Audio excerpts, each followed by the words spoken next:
Assessment. Twilight Sparkle hummed to herself as she finished pouring her tea.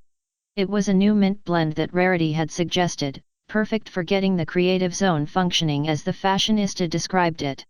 Twilight leaned in, sniffing the pleasant aromas that wafted from the tea and giving a happy sigh. A nice cup of tea and some last-minute studying before bed, the perfect way to end the day. Twilight collected her tea and headed for the main room of the library, pausing only to call to Spike upstairs. "Spike! Are you almost finished up there?" "Not yet, Twilight," the baby dragon called back. "Can't a guy enjoy a bubble bath in peace?" "You've been in there for almost 6 hours, Twilight countered. "Don't you think that's a little extreme?" "But it's a bubble bath. That's not extreme." Twilight chuckled before continuing on her way to her waiting books. "Well, make sure you don't stay in there too long and use up our hot water again," she said, setting her tea down and grabbing the first book. "And remember to brush your teeth this time." Yeah, Twilight paid Spike's fussing no mind, taking a moment to settle in before opening her book. It was a fascinating read, focused primarily on the political influence of the Templars of Rome, and the more she read the further she was pulled in. Sensory inputs from the world around her, save for her tea and the book, slowly faded into nothingness. It was just Twilight and the book, nothing more could distract her. At least, until she heard a series of sharp knocks at the door. "Who could that be?" Twilight asked, quelling her frustration at being interrupted from her reading. She set her book aside and crossed over to the door, trying and failing to see who was waiting outside. Puzzled, Twilight reached out with her magic and opened the door, revealing a grey pony dressed in a male pony's outfit and satchel. "Package for Twilight Sparkle," the male pony said, pulling a large brown box from his satchel and passing it to Twilight. "Oh, thank you," Twilight replied, taking the package from the other pony before turning back towards her reading corner and closing the door. The package was unmarked, save for the standard shipping label that prominently displayed Twilight's address. One eyebrow raised, Twilight opened the box, revealing a worn book and a small note. "Dear Twilight Sparkle. The spell contained on the last page of this book is Starswirl the Bearded's secret, unfinished masterpiece. He was never able to get it right, and thus abandoned it. I believe you are the only pony who can understand and rewrite it. Princess Celestia." Excitement welled up inside Twilight. Starswirl the Bearded's personal spellbook was in her possession, and the princess wanted her to study it. It was as if the universe had decided to give her all her childhood dreams at once, free of charge. She had studied some of the old wizard's more common spells, but these were reserved for only the most powerful and skilled magic users, those that only Celestia and Luna ever surpassed. Excitement gave way to speculation. What kind of spell would trip up one of the most powerful unicorns of classical Equestria? Was she the first to ever be asked to interpret the spell? Surely the likes of Arcanus and Mimic had tried, and they too were almost as powerful as Starswirl. So what was it? Well, only one way to find out. Twilight set the letter aside and picked up the book, flipping through page after page of spells as she hurried to the end. She had almost reached the final spell when her concentration was shattered quite roughly. "Twilight!" Spike shouted as he charged down the stairs, sudsy water flying off his scales as he ran. Startled, Twilight's magic cut out as she jumped back, the spellbook clattering to the floor in a heap. "Spike, what have I told you about screaming in the house?" Twilight chided, picking the book up and checking it for damage. "Sorry, Twilight," Spike said through gasps of air. "But I was relaxing, and then this letter arrived." Spike held out a slightly damp roll of paper, Twilight taking it from his claws and inspecting it. It was from Princess Celestia, sure enough, but instead of the regular royal seal this one bore the image of a twin-headed alicorn, wings swept outward as if taking flight. "This is the old imperial seal," Twilight mumbled. "But why would Princess Celestia use a seal that hasn't been used in 1,000 years?" "I don't know," Spike replied before doubling over slightly. "Oh, I think that gave me indigestion or something. What's in that message?" Twilight paid him no mind, turning the letter over before breaking the seal. There was a small rush of power as the wax crumbled away, Twilight's fur rising as she opened the letter. Twilight. I apologize for startling you, but I needed to make sure that you read this note as soon as possible. To prevent unwanted attention, I have enchanted this letter with several spells that will scramble my words. There has been a disturbance in the warp. I doubt you have felt it, but it is not something I can easily ignore.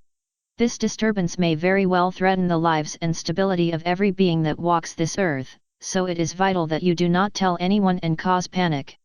Come to my palace, alone, tomorrow morning. I promise I will explain everything to you once you arrive. Princess Celestia. So, what does it say? Spike asked. Twilight looked up at the baby dragon, chewing her lip as she tried to think of what to tell Spike. Princess Celestia told her not to tell anyone about whatever disaster she had been talking about, but lying to Spike and telling him that nothing was wrong seemed equally bad. Why does everything that's bad have to be so vague? Twilight paused for a moment. Princess Celestia wants me to come to Canterlot tomorrow. She didn't say why, though. Well, that's kinda creepy. Spike replied. Do you think something bad's happening? I'm sure whatever it is, it's nothing that we can't handle together. Twilight gave Spike a smile to encourage him. Now, go on up to bed, I'm going to finish up studying down here. All right. Good night, Twilight. With that, Spike wandered back upstairs, Twilight maintaining her smile until she was certain that he was upstairs and out of earshot. Once she was certain Spike was gone, Twilight allowed her smile to drop as she walked back to her corner, setting Star's Whirl's spellbook aside for later. She turned her attention back to Celestia's letter, scanning through it several times to make sure she understood everything that had been said, however sparse it was. I'm sure she had a reason for all the secrecy, Twilight thought, but if it was just for me, couldn't she have told me a little more? I'm trustworthy, and my friends can keep a secret. She shook her head, folding the letter up and tucking it next to the spellbook. Princess Celestia can handle this. I know she can. The cruiser Sanguinium Martyrs drifted in the void, out of sight from all but the most prying eyes. Mashes had shed his civilian disguise for silver and black robes, and after making sure Angelique was secured and sedated, he had made his way up to the communications alcove, ordering the cruiser to move further out of the system to send a clear transmission to his superiors. Now, Mashes stood before the image of two Lord Inquisitors, one his immediate superior in the Ordo Xenos, the other a veteran of the Ordo Hereticus who had had part of his face replaced by cybernetic enhancements. His direct superiors, he could handle, but the Ordo Hereticus was another matter. How had they gotten notice of the incident so quickly? Perhaps they would be able to explain it for me. And you felt it necessary to abandon your mission, his superior asked, giving him a scowl. I have found no reason to believe that Subsector Aquitas is under threat of Tau intrusion, Mashes explained. My agents searched the outer planets several times, and we found no evidence that the Xenos had made effort to draw the citizens under their fold. One man I spoke to didn't even know they existed and thought I had just made them up for some propaganda vid. Remember, Mashes, that the agents of the alien have many methods of trickery and deception. It is possible that these people you wove a tight thread of lies that you may have overlooked. My psyker examined those I interrogated. She could not find any sign of deception. A pause before Mashes spoke again. The only incident was the one I described to you in my preliminary report. Yes, the psychic breakdown of one of your agents, the Ordo Hereticus representative replied. And you are certain that she has shown no other signs of corruption? She has not, my lord. I have sentry turrets and troopers guarding her, and she has not said a word since the incident. And you are certain that this breakdown is not an attack on your effectiveness? The first Inquisitor asked. Angelique is a powerful psyker, if a bit unstable at times. There would be no way for all but the most powerful alien warpcraft to break through her shields like that without revealing themselves. You underestimate the powers of the warp, especially in the hands of any who would see the Imperium undone, the second Inquisitor said. However, I do say that there is some weight to your argument. Several witches I had captured for interrogation seized up and spouted out prophecies and ranting around an equivalent time that the young Inquisitor's companion had her breakdown. Is it possible that the incidents were connected? Mashes asked. That is a matter for the Ordo Hereticus to consider, not the Ordo Zenos, the man replied, his eyes narrowing. But Angelique is under my command, not yours, Mashes countered, returning the Lord Inquisitor's stare. Whatever pertains to her also affects me. Are the incidents connected? I have my suspicions, but they are only suspicions. What the heretics said under torture may, in some cases, collaborate with what your psyker said, but we are not fools to trust the words of heretics and traitors, are we? To assure that this is merely coincidence and not signs of a further attack from our enemies, I will be arriving in your sector to examine the witch under your care. Mash's jaw tightened. The last thing he needed was for the Ordo Hereticus to make a grand investigation into Angelique. If they found any sign of corruption, and they were very good at that, Mashes and his entire team stood a very real chance to be arrested, tortured, and executed as heretics. An extreme path? Perhaps, but one could never be too cautious around the other Ordos. I will have my astropaths transmit my location, my lord. Mashes said finally. Unless I am called away, I will await any further communications. Very well. The Emperor protects. With that the Inquisitor's image winked out, leaving only those of the Ordo Zenos to speak. This is over my head, Inquisitor Mashes, the Elder Inquisitor said. I would much rather have the Ordo Hereticus leave this matter to our own interrogators, but my own superiors felt otherwise. I understand, my lord. Mashes replied. What would you have me do? Lord Inquisitor Marcos was on assignment in northern Ultramar. He will likely reach your sector in a few days. Until then, continue with your search and confirm that the Tau are not looking to press into the Aquitas sector. With recent movements of Hive Fleet Cetus, I think we have more to worry about than the Tau. At this, the Elder Inquisitor's face grew stern. That is not a matter for you to be concerned about, Inquisitor Mashes. What matters is that you continue to probe the Tau threat. And the Lord Inquisitor. Inquisitor Marcos is not of the Ordo Zenos. He may make all the suggestions he likes, but you have the command. And above all else, reserve your trust. Marcos' interrogations may say one thing, yet he may conceal information that could damage the position of the Ordo. Relay whatever he finds to me, and I shall instruct you further should any discrepancies arise. Is that clear? Yes, my lord. Good. Continue on and await the arrival of the Lord Inquisitor. I shall alert you to any superseding commands. The Emperor protects. Mashes bowed in respect as the last Lord Inquisitor faded from view. Once he was alone, he turned and stepped out of the communications alcove, appearing just outside the main command bridge. He paused for a moment before turning to his right and heading off down the hall, switching on his Voxcaster as he did so. Bridge, a wizened voice answered. Captain, this is Inquisitor Velas, Mashes replied, just to confirm his identity. Return to our previous course and hold us there until further notice. Yes, Lord Velas. And tell our astropaths to send our location to the vessel bearing Lord Inquisitor Marcos of the Ordo Hereticus. It might take some time to locate the Lord Inquisitor. Ultramar is his last known location. I will provide you with extra clearance if needed. Thank you, Lord Velas. Will that be all? For now. You have your orders, see that they are carried out. With that Mashes clicked his Vox off, tucking his hands in his robes as he ventured down the darkened halls of the Sanguinum Martyrs. The cruiser hummed as the crew made their adjustments to return to course, the humming almost drowning out the soft chanting of litanies and hymns conducted by those not on duty. Had he felt it necessary to bring more than his own retinue, those hymns would have had hundreds of singers and would have filled the ship with sound, but this was a minimalist mission, nothing more. But then, if the Ordo Hereticus worries were not unfounded, more of the Imperium's soldiers would have been better to hold back the destruction that was sure to come. Twilight approached Celestia's palace at a slow trot. Never before had the castle been as foreboding as it was now, silhouetted against the last remnants of night as the sun rose in the east, towers like spears raised for battle. Twilight shivered and forced her eyes forward, anything to keep her mind focused on the task ahead. Even if that meant speculating just what kind of disaster Celestia was worried about. Twilight ascended the flight of steps leading to the main doorway of the castle.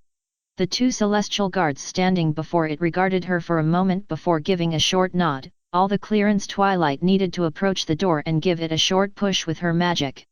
Instead of the usual servant waiting to escort guests to the throne room, Twilight found herself standing before Princess Luna, the alicorn just as stern and collected as ever. "Twilight Sparkle," she said as Twilight stepped into the main hallway. "My sister asked me to escort you to her. Please follow me." Twilight said nothing, just giving a short nod before falling in step behind Luna. The Princess of the Night led her past the throne room and further into the castle, with only the sound of her hooves clicking against the stone floor to keep her comfort. "Princess Luna, can I ask you what's going on?" Twilight started. "You may, but I am not the one to provide you with any clear answers," Luna replied, rounding a corner that led to a twisting flight of stairs. "Celestia has warned me of some coming disaster, but what that disaster is I cannot tell you. Rest assured that everything will be explained to you in due time." "Oh," there was a long pause before Twilight spoke again. "I remember what she told me. About you, and her, old home. Is it something to do with that?" "In a way, though it does not have to deal with my actions under the influence of chaos. I hope." Luna looked away for a moment. "It is past, and the taint of chaos no longer claws at my mind, but whenever I see that ponies still fear me, still resent me for what I did." Another pause before Luna shook her head. "It matters not. My sister is waiting." Twilight's jaw tightened as they neared the next door, which she recognized led to the room Princess Celestia had stored the elements of harmony in prior to Discord's escape. The walls were lined with massive stained glass windows, each one depicting a significant event in Equestria's history: Celestia's rise to power, the first and second defeats of Nightmare Moon, and the second defeat of Discord, all shining as the morning sun beamed through the glass. And standing in the center of the room was Celestia herself. Her normal regalia was gone, replaced instead by her old battle armor. It was massive, scratched from centuries of use yet still shined to a bright polish. Celestia's neck was protected by a set of pauldrons, the right depicting a stylized etching of her cutie mark, the left a bird of prey with its talons ready to strike. At the base of her neck was a third image, that of a double-headed eagle with wings swept outward, as if ready to take flight. A large sword dangled from a clamp on Celestia's side, the golden skull on the pommel staring off into space. Twilight could not help but shudder. The last time she had seen Celestia dressed like this had not left a good impression in her mind, no matter how intriguing the story had been. "Welcome, Twilight," Celestia said, giving Twilight the best smile she could. "I suppose you're wondering why I called you here today. It did cross my mind a few times." Twilight replied. "You didn't say much in your letter? Is Equestria under attack?" "Not yet," Celestia replied, her smile vanishing as she closed her eyes. "Refresh my memory, what have I told you about the nature of the warp?" "Well," Twilight paused for a moment. "It's the source of all magic, as well as a repository for emotions and souls of almost every living thing. If it gets too broiled and convoluted from strong emotions, demons can spawn and break loose, but they can be banished with a bit of force." "Very good," Celestia said. "But I see that you have forgotten that the warp can also be used to send messages to other psychically attuned beings." I suppose I did forget that," Twilight mumbled, looking away from Celestia for a moment. "Sorry, Princess." "That's quite all right, Twilight. It is one of the few things that I failed to teach you before your stay in Ponyville began." Celestia turned away from Twilight for a moment. "And the warp continues to surprise me, even. I have just learned that messages cannot only be sent across galaxies, but universes as well." Twilight's head snapped up as she blinked in surprise.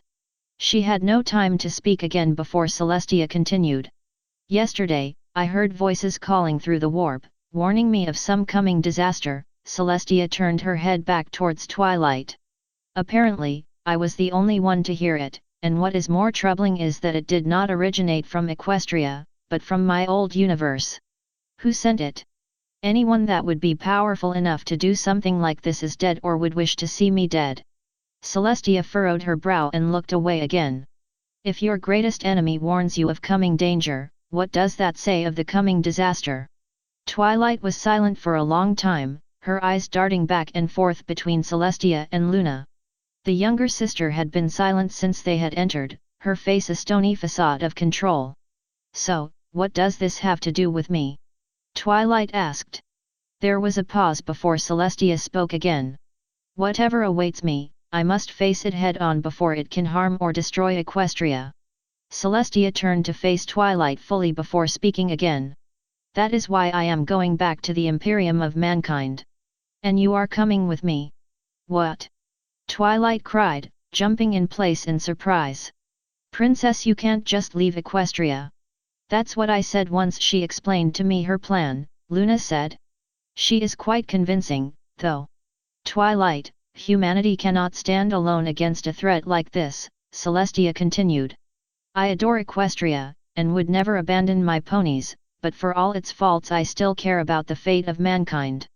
Even if I look at this from a pragmatic side, should humanity fall, Equestria may very well be next, and I do not believe we are ready for that kind of incursion.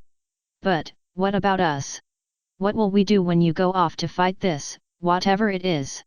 Luna is more than capable of running Equestria in my absence. Celestia looked towards the younger Alicorn, whose stoic expression finally gave way to a quick smile. And it is not like I intend to stay there forever, which is where you come in. Me? Twilight asked, taking a small step back. Every time I have crossed fully through the warp, when I first came to Equestria and when I defeated the Wendigos, I had a conduit of power to enhance my own abilities and guide me through the warp. On my own, I am not powerful enough to transport us through, but with another powerful magic user I should be able to pass through to the Imperium. Luna will act as a conduit to get us there. And I'll be the one to get us back. Twilight finished, noting that Celestia's only response was a nod. But, what about Equestria? What about my friends? Luna will let them know that I have asked you to join me on a journey that may take several months. Celestia replied. Your friends and loved ones will be taken care of, and I will make sure that you return to Equestria alive, Twilight. But, Twilight stammered. But, this isn't just like going to a new country. This is an entire universe, and you really haven't told me enough to be prepared for this. What if I screw something up?